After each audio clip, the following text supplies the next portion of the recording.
여러분 안녕하십니까? 오늘은 신앙송 문학 예술에 관해 여러분과 함께 말씀을 나누고자 합니다. 오늘은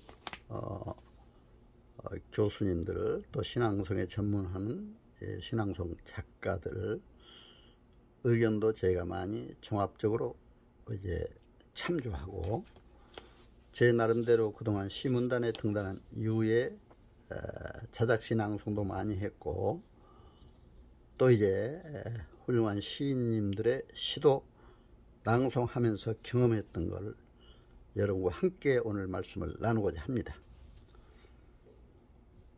이제 여러분도 아시겠습니다만은 문학 장르에는 시, 수필, 소설 또 신앙송 등 여러 가지가 있습니다. 신앙송은 이러한 문학 장르 중에서도 상당히 중요한 부분을 차지한다고 저는 생각합니다.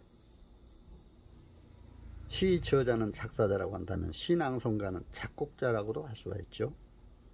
시가 꽃이라면 신앙송은 열매, 향기라고도 할 수가 있습니다. 신앙송은 문학성과 대중성을 유지합니다. 시와 사람, 낭송이 일체감이 있어야 됩니다. 대중에게 행복감을 심어주어야 합니다.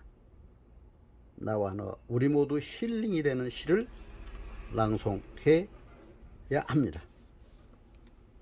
그렇게 하려면 특히 신앙송에 배경음악도 잘 이제 넣어줘야 되겠더라고요. 시 주제와 배경음악과의 조화도 잘 이루어야 됩니다. 사랑, 행복, 기쁨, 소망 이러한 주제의 시는 배경음악도 행복한 음악, 소망을 실어주는, 기쁨을 주는 음악이 돼야 되고 낭송도 행복하게 기쁨으로 그런 표정을 지으며 낭송해야 된다고 생각이 됩니다. 음악과 낭송의 길이도 잘 끝날 때까지 잘 맞춰줘야 되겠더라고요. 저는 이제 배경음악에 현악기를 사용한 경음악을 주로 많이 활용해 봤어요. 제가 이제 최근에 낭송한 박완신 TV, 저희 유튜브에도 올라 있습니다만은 신앙송 베스트 7, 사랑을 주제로 한 신앙송에서 현악 3중주, 바이올린, 첼로, 피아노를 통한 이제 경음악인데 사랑 노래 이렇게 이제 주제로 한 노래인데 너무 좋더라고요. 그래서 이러한 그 소망을 주제로 한, 행복을 주제로 한 시는 또 여기에 맞는 음악을 넣어야 되고 슬픈 시와 애절한 시, 낭송 시에는 음악도 역시 거기에 맞는 그러한 음악을 사용해주고 표정도 그렇게 잘 지어줘야 된다고 생각이 됩니다. 시, 낭송 시, 암송은 필수라고 저는 생각합니다. 낭송은 느낌의 문학이므로 낭송 시에 암송에서 하면 훨씬 느낌과 감성이 풍부해집니다. 그렇기 때문에 자작시 낭송을 해보니까 더 효과가 나타난 것 같아요. 자기 감성을 최대히 발휘할 수 있기 때문에 자작시 낭송이 또 중요하다고 생각이 됩니다. 그러니까 훌륭한 시, 다른 작자들의 낭송할 때는 정말 가능하면 애워서 하는 것이 더 청중에게 감동을 줄 수 있지 않느냐 이렇게 해서 말씀을 드리는 겁니다.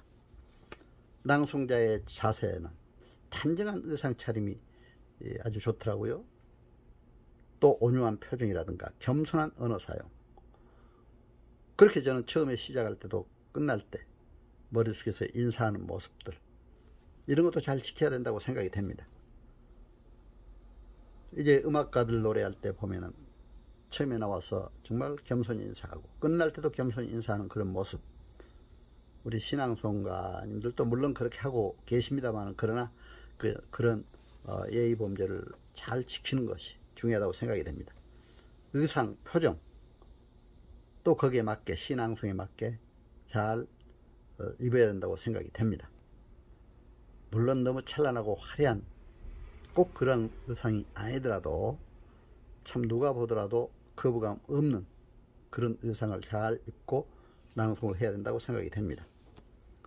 언어의 견인력을 또 생각하고 영혼이 담긴 감성적 언어, 정제된 발음, 고저장단을 고려해서 철저히 연습하고 준비해서 낭송을 해야 된다고 생각이 됩니다. 시낭송은 소리문학 예술입니다. 이제 시는 꽃이고 낭송은 향기이다. 제가 서두에도 말씀드렸습니다만 시낭송은 눈으로 읽는 기호의 문학이라기보다도 귀로 듣는 곡조의 문학이라 할 수가 있습니다. 그러므로 시낭송 시 너무 지나친 기교에만 묻히지 말고 자신의 빛깔과 향기에 알맞는 진정성 있는 소리로 낭송을 해야 합니다. 낭송은 아는 만큼, 듣는 만큼, 보는 만큼 낭송자의 삶의 경험에서 표현되어야 한다고 생각이 됩니다. 이제 시낭송의 5대 요소. 이건 여러 시낭송 작가님들과 교수님들 또 시낭송가들의 의견을 종합해서 제가 한번 5대 요소를 말씀드리고자 합니다. 첫째, 시를 깊이 이해해야 됩니다. 그러려면 암송을 해야 된다 제가 말씀을 드렸습니다. 두 번째로 명료하게 발음을 해야 됩니다. 발음이 정확하지 못하면 안 됩니다. 제가 강의할 때도 교수님들에게도 교수법 강의할 때도 발음을 정확하게 하라 얘기합니다. 특히 복식 호흡을 하면서 바로 뱃속에서부터 나오는 그러한 발음, 정확한 발음이 돼야 된다. 자연스럽게 낭송을 해야 됩니다. 길이도 잘 맞춰야 됩니다. 고저장단, 또 이제 짧고 또 길어진 부분은 길게 하고 자연스럽게 시 제목을 읽고 나서 한 3초 있다가 이제 시인의 이름 읽고 그 다음에 한 3초 있다가 시로 들어가는 게, 시 본문으로 들어가는 게 좋습니다. 행간에는 이제 한 1초 정도, 연과 연간에는 한 3초 정도 쉬고, 마지막 끝날 때는 음악도 그렇잖아요. 끝난 부분에 약간 느리게 하면서 결론을 맺잖아요. 그렇기 때문에 아주 클라이맥스에 가서는 좀 고저장단도 잘 맞추면서 끝나는 구절은 약간 느리게 했으면 좋겠다고 생각이 됩니다. 그리고 이제 감동을 줘야 되기 때문에 네 번째로 감동을 주어라. 다섯 번째, 자기 색깔로 하라, 전달하라. 이상 5대 원칙을 고려하여 시낭송은 I 플러스 U, 너와 내가 하나가 되어 소통하며 감동을 주는 시낭송을 해야 한다고 생각이 됩니다. 시낭송은 소리를 듣는 청중이 있습니다.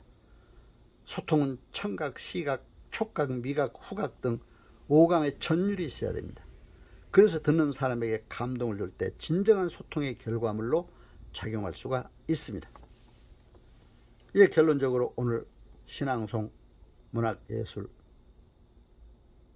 잘 청취해서 감사드립니다. 유택의 독일의 유명한 철학자 마틴 부버는 너와 나란 책에서 인간은 너와 나의 만남 속에서 기쁨 있고 행복이 있다고 했습니다. 오늘 여러분과 저의 시낭송 문학예술을 통한 만남이 기쁨의 시간, 행복한 시간이 되시기를 기원합니다. 여러분 잘 청취해서 감사합니다. 안녕히 계세요.